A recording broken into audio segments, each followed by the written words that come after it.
Good morning.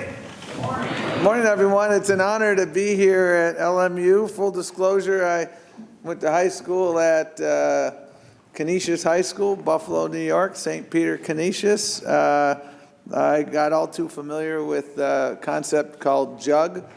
Don't know if any of y'all know that, but yes, any of you who went to a Jesuit high school understood JUG, which stood for Justice Under God. And I will stop there because I could give you a lot more chapter and verse, but then you would be asking, how are you so familiar with JUG? And you probably have figured out the answer to that already. It's a real honor to be here. And over the last few days, I had the good fortune of spending a lot of time with your leadership. I see John in the room here. And we were able to come to a mutually agreeable resolution with the service workers here. And when I first started working on this Friday, and this is not my first rodeo in the area of labor negotiations. The DNC, you got all these, our job is to elect Democrats up and down the ticket, and you have a job description, and every job description you'll ever see in life has this thing at the end that says, other duties as assigned. So over the past few days in that category of other duties as assigned, put on my old hat. And the reason we were able to settle it is because of the absolute alliance and agreement on values. And what I saw from the get-go of my conversations with John is that this university is committed to the dignity of work. And we were able to reach a resolution because the Ignatian Values were put into action. And so I'm really happy. I think this is win-win. I firmly believe that we need to do more often what we just did, which is demonstrating that we can do well by our workers, well by our businesses, and well by our values. And that's exactly what we did. So, John, thank you for your help. Thank you for your engagement. Loyola really stepped up, and we were on the phone all hours of the night, morning, et cetera. And the commitment to getting it done was very real. And I am thrilled to be here. It's going to be a great debate tomorrow night. It's a solemn day today. And there's nobody who runs for Congress on a platform of, I want to go and impeach the president. But you do take an oath to uphold the Constitution and laws of the United States. And when you have a situation here where we have such an abuse of power, Ben Franklin, that famous quote, when he was coming out of the convention and they had built this fledgling republic, is this going to be a republic or is this going to be a monarchy? And he said, a republic, if you can keep it. And they wrote articles of impeachment, and the articles of impeachment, really the number one thing they were concerned about when they wrote it was foreign interference. That was what their concern was. Foreign governments coming in, especially in a fledgling democracy, to put a thumb on the scale. And, for me, as I sit and reflect on that, and I apologize for digressing from the matter at hand, and we're going to get right to it, but it's hard not to discuss the elephant in the room. I'm not surprised that no Republicans will support it. I'm profoundly disappointed at that fact, but the world in which we're living right now, it doesn't surprise me. What really does irk me as much as anything is the unwillingness to say that it's even wrong. Okay, I'm not going to vote for impeachment, but this is bad behavior. They can't even say that. JFK once said that the most noble virtue is courage. And they don't have the courage to say it's wrong to keep kids in cages. They don't have the courage to say that it's wrong to pay someone $7.25 an hour. They don't have the courage. I mean, cyberbullying a 16-year-old climate activist when you're a 70-something-year-old president, that seems like conduct unbecoming anyone. But they don't have the courage to say that's even wrong. And that's unfortunately where we are. And that's why these debates are so important. That's why this primary process is so important. And I'll tell you, one person who's been just remarkably important and impactful in my life is the director of this center, the namesake. When you think of the Americans with Disabilities Act, you think of Tony Coelho. When you think of the ADA, you think of Dick Thornburg. When you think of the ADA, you think of Steny Hoyer. Those are three of the titans, and I'm so appreciative of this university for recognizing Tony's historic leadership in this issue. And, you know, I hear a lot of talk about taxpayers and, you know, people, we need to lower taxes. And I often say, you know, I seldom meet people who say, I want to be a taxpayer, I want to pay more taxes. I meet a lot of people with disabilities who say, I want to be a taxpayer, I want to work, and you've made it hard for me to work. And, you know, we do make it unduly and unfairly hard. Oh, I got a job. Oh, I'm going to lose my health care. That's a Hobson's choice that should never be required to take place. And Tony has done more to educate me and cajole and inspire than anyone I can think of. And when people ask, what do you miss most about your old job? That's an easy question. It's helping people at scale. You know, when I became labor secretary, it wasn't 3-4 weeks in, and we had this reg on the employment of people with disabilities that, frankly, had been wallowing. It was on life support, to be frank with you. It was over at the White House, and we needed to push it across the finish line. And two of the most important people that enabled us to push it across the finish line were Valerie Jarrett and Tony Coelho. And what did this reg do? It made employers do something audacious. Treat people with disabilities with dignity. And one of the employers who was the most adverse and actually was part of a lawsuit against this reg ended up being one of our best advocates 2 years later because he had a light bulb moment. Why? Because he saw the workforce and he realized, I am squandering an opportunity to avail myself of human capital that can make my business work. And so sometimes you kind of got to hold a figurative gun to their head to make them do the right thing. And that's exactly what happened there. But that's why elections matter, folks. Because when you elect the right people, good things can happen to good folks at scale. When it doesn't, people suffer at scale. And from the moment I entered government, making sure we empower people with disabilities has just been part of our moral compass, part of our DNA. You know, the Olmstead Decision in 1999 was we thought would be the Brown versus Board for the disability rights movement. And the Olmstead Decision, for those of you who may want a refresher, stands for the proposition that the unnecessary institutionalization of people with disabilities is a form of discrimination under the ADA. And I was at HHS at the time with a good friend named Bob Williams, and I know Tony knows Bob well. Bob is a remarkable friend, colleague, a person with cerebral palsy who has been one of the great thought leaders in this area.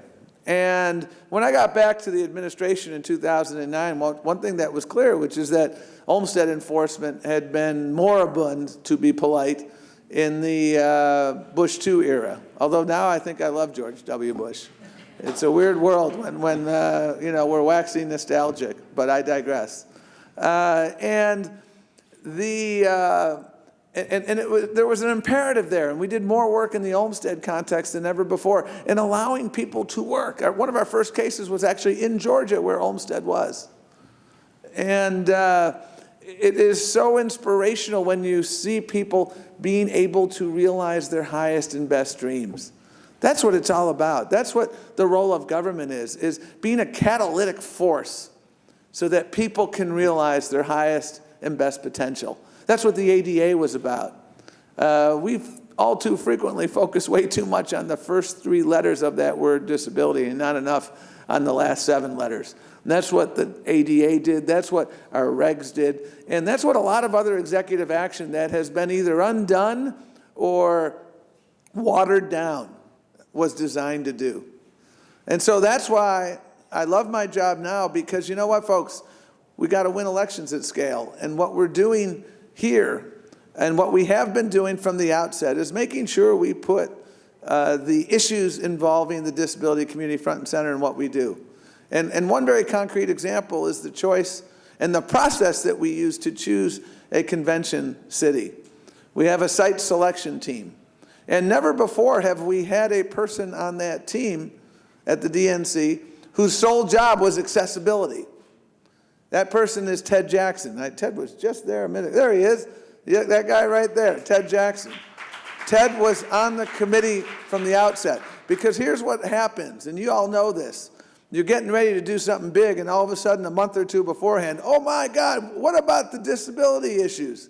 And you start thinking about it in that sprint to the finish line, as opposed to what do we do at the outset? And so after every visit to every city that we went to, we got reports. And Ted's reports were always the most voluminous. Isn't that right, Ted? And Ted would always spend an extra 2 days there. He'd get on the buses. He'd having conversations with tech companies, because it isn't simply physical accessibility. It's so many other aspects. He'd go to hotels. Every aspect of the convention experience we want to make sure is a spectacular experience, because we know we have fallen short in the past. And I use that as a simple example, but it's an important example, that we are committed, and we express that commitment from the outset, to make Milwaukee the most disability rights accessible experience in the history of our DNC conventions. That is critically important.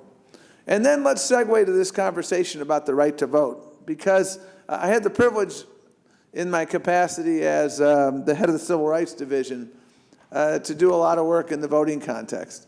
And I'll tell you, one of my favorite people, we talk a lot about the presidency and what we have to do there, but our mission is to elect Democrats up and down the ballot, from the school board to the Oval Office.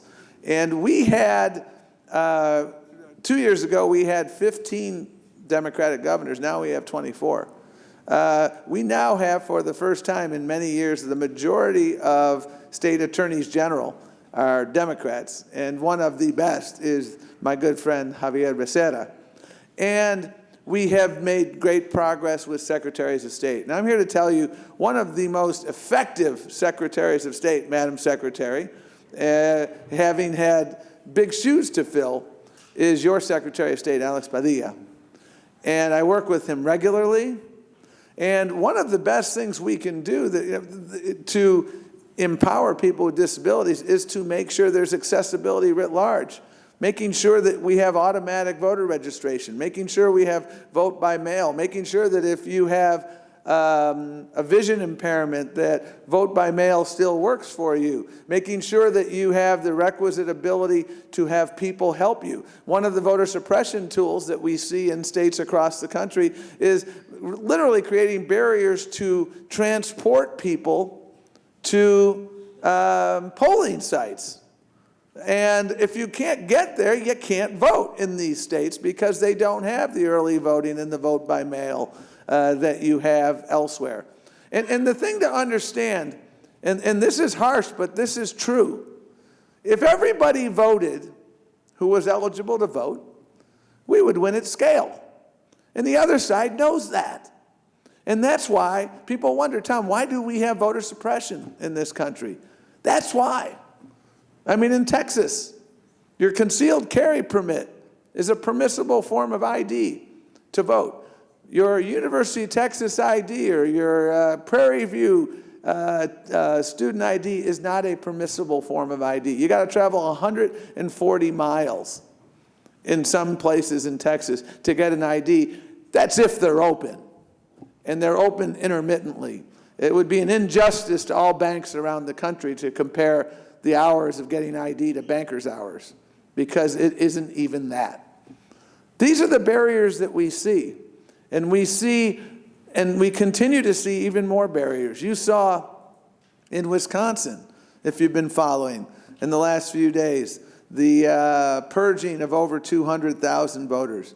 That's what they're trying to do. You saw in Georgia, they implemented a requirement that your ID had to match your ID that you presented had to match your ID in the voter file precisely. So I'm Thomas E. Perez. If it had said Thomas E. Perez in one and Thomas Perez in the other, that would have been insufficient. Why did they do that? They did that because it had a disproportionate impact on communities of color, and they didn't want them to vote. Ballot order is a huge issue. Ballot order can have up to a 6% effect on outcomes in elections. And we just won, and if you have a time and you're a geeky person like me, read the decision in a lawsuit that we helped. We are a plaintiff in that lawsuit in Florida. And what do I mean by ballot order? This is another tactic to rig elections. States that have the trifecta, Republicans, Democrats, all three, Republican House, Republican Senate, Republican Governor. Florida's had that for way too long. We're going to change that. What they do is they passed a law saying the Republican will appear first on every ballot. And again, that can make, and the judge in this case found that in Florida can make up to a 5% difference in the outcome. And may I remind you, Bush v. Gore, 5% difference is like hundreds of thousands of votes in Florida. Bush v. Gore was 500 votes. So that was 1/100th of 1%. So when you do things like this, these are the types of barriers that you're trying to do, to put in place to make it harder to vote. Signature match, a very relevant conversation item for people in the disability community. Signature match requirements are one of the oldest voter suppression tools in the book. When you couple that, in other words, you signed something a while back when you registered, and then they require you to sign again, and then they have folks who have been at best marginally trained, and they're eyeballing it and saying, nah, it doesn't match, you can't vote, or you got to vote provisional. And then you got to come back and present additional indicia of the fact that you can vote. I mean, how many people sign electronically now? You know, when you go somewhere, you check into a hotel or you're doing something. That bears no resemblance to how my signature might be. But again, I could go through chapter and verse, and so many of these have a disproportionate effect on people with disabilities. And so that's why it is so critically important for us to step up. And what we have done differently in the voter protection context is that we have to recognize that you can't do the sprint. The old model of voter protection was, every election cycle for about 3 months, you open up a pop-up and calling all lawyers, come to us now. That's not what it's about. The key to success here in taking back our democracy is to build a 50-state infrastructure, to organize early, to organize everywhere, to organize together. And when I talk about infrastructure, I'm talking about a voter protection infrastructure. We have more voter protection people in place now than ever before, because we know in Arizona what they have done in the past and what they will continue to do. And that's why we're there now. In Kentucky, for instance, last spring, our team didn't have the capacity to do this, frankly, 4 years ago. Our team did a search of their recently refreshed voter file and found that there were 175,000 people that had been purged in the spring of 2019 in the run-up to the election. 175,000 people. And we thought that they were wrongfully purged. And so what do? We worked with the Kentucky Party. We worked with other stakeholders, including groups that had been funded by our friend Stacey Abrams, Fair Fight. And this is all about the ecosystem, links in a chain. We were the first link in the chain. We uncovered it. We took it to the party took it to lawyers, others in the ecosystem. Lawsuit filed, lawsuit won, 175,000 people restored to the rolls. And when you win by about 5,200 votes, folks, everything you do matters. And now in Wisconsin, one of the advantages we have there, we will be filing lawsuits and have been filing lawsuits. The challenge we have there is we've got a very conservative Supreme Court. So if you just rely on a litigation strategy, that's going to be a challenge. But what we do have going for us is same-day registration. So we can use the April primaries. And the other thing we're doing is they're not even giving us the list of people who've been purged, because they understand that if we get that list, we're going to get them back on the rolls. And we're going to uncover folks who have been wrongfully purged. That's what happened in Ohio. The head of the League of Women Voters in one of the counties was concerned about the Ohio voter purge. And just for kicks, she checked the voter file. They had purged her. Don't purge the head of the local chapter of the League of Women Voters. That is a bad practice when you're trying to suppress the vote. That calls attention to it. I wish these stories were fiction, but they're not. And you can go back to 1985 or 1986 and listen to 41 seconds from a person named Paul Weyrich if you want to know what this is about. Paul Weyrich was one of the godfathers of the modern conservative movement. And Paul Weyrich, I'm trying to multitask here because if I can get this up, I'm going to play it for you. Paul Weyrich said, and I basically quote, "I don't want everyone to vote. Elections are not won and lost by having more people vote. I want less people to vote. And if I can get this on here, I'm going to do it here in a minute. And that will be..." Christians have what I call the goo-goo syndrome. Good government. They want everybody to vote. I don't want everybody to vote. Elections are not won by a majority of people. They never have been from the beginning of our country, and they are not now. As a matter of fact, our leverage in the elections, quite candidly, goes up as the voting populace goes down. 41 seconds. Paul Weyrich, not in 2016, in 1986. Okay? So if you're wondering what the game plan is of the other side, there's no subtlety to it. And that's what they're doing in Wisconsin. That's what they're doing to African American voters, Latino voters, voters with disabilities, Native American voters in North Dakota in the 2018 election, and in South Dakota when we were making progress re-electing Heidi Heitkamp. They made them go back and get new IDs. I mean, that's what's happening everywhere. And that's why we need everyone to step up.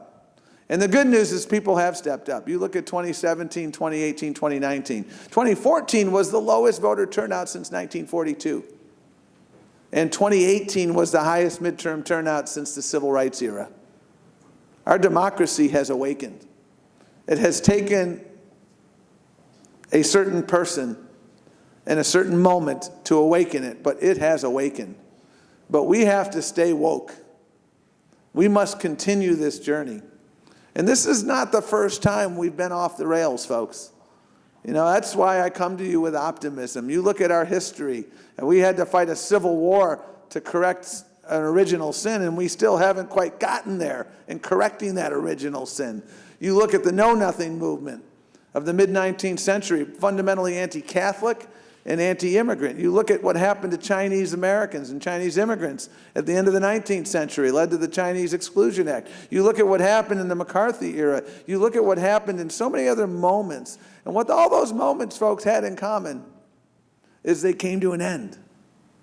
They came to an end because of that most important word in a democracy. And it's a word I heard Barack Obama utter when I had the pleasure and privilege of going to Selma to mark the 50th anniversary of Bloody Sunday. And he said the most important word in a democracy is we. And it's we the people that have continued to rise up and say we are indeed a republic. We are not a monarchy.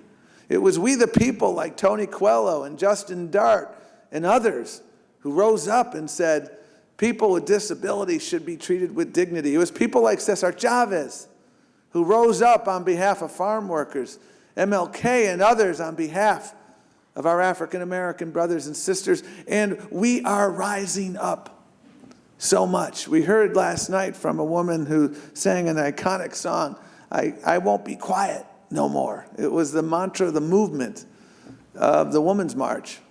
And people are being really loud. They're causing what John Lewis calls good trouble. And we've caused some good trouble in 3 elections. But I will be honest with you, while I am proud of what we've accomplished in those 3 elections, and the infrastructure we've built, we've got to go 4 for 4 because our democracy demands it. The world is watching. We can withstand 4 years, but I am not sure our democracy can withstand 8. And one of the critical elements of our success will be making sure we reduce and eliminate all of the barriers to participation. And we have seen the barriers that have affected the disability rights community, and we have been working from Jump Street to address those. And I'm here to say thank you. Tony, thank you for your thought leadership. Thank you for, sometimes we have conversations where it's like, get your you-know-what and do you-know-what. And that's what advocates are supposed to do. And we're family. So that's what I expect him to do. And he's never let me down. He's always inspired me. And this is just a where were you moment, folks. This is, as the song in Hamilton says, you know, history has its eyes on us right now. And I want history to note that at Loyola Marymount on Thursday, December the 19th, we had an important moment of conversation about what it really means to be a person in the United States in the year 2020. Who are we? What do we stand for? And what will we fight for? And I hope we will put those Ignatian values at work. Those Ignatian values that embody Matthew 25 that says, you know, when you are hungry, I feed you. When you're naked, I clothe you. When you're the immigrant among you, I welcome you in. When you are in jail, I visit you. I treat you with dignity. That's what it's about, the nature of dignity. And for all too many people with disabilities, dignity remains elusive. And that's not right. And that's why I love my job, because we're trying to change that. And we don't always succeed at the pace that we need to, but we are continuing that fight. So thank you so much for what you're doing here. Thank you for this center, because this center is really a center of gravity in the movement. And it is so important that we continue to underscore that while we have made progress, we've got so much more to do. So thank you, Tony, and thank you, everyone here. Appreciate your time.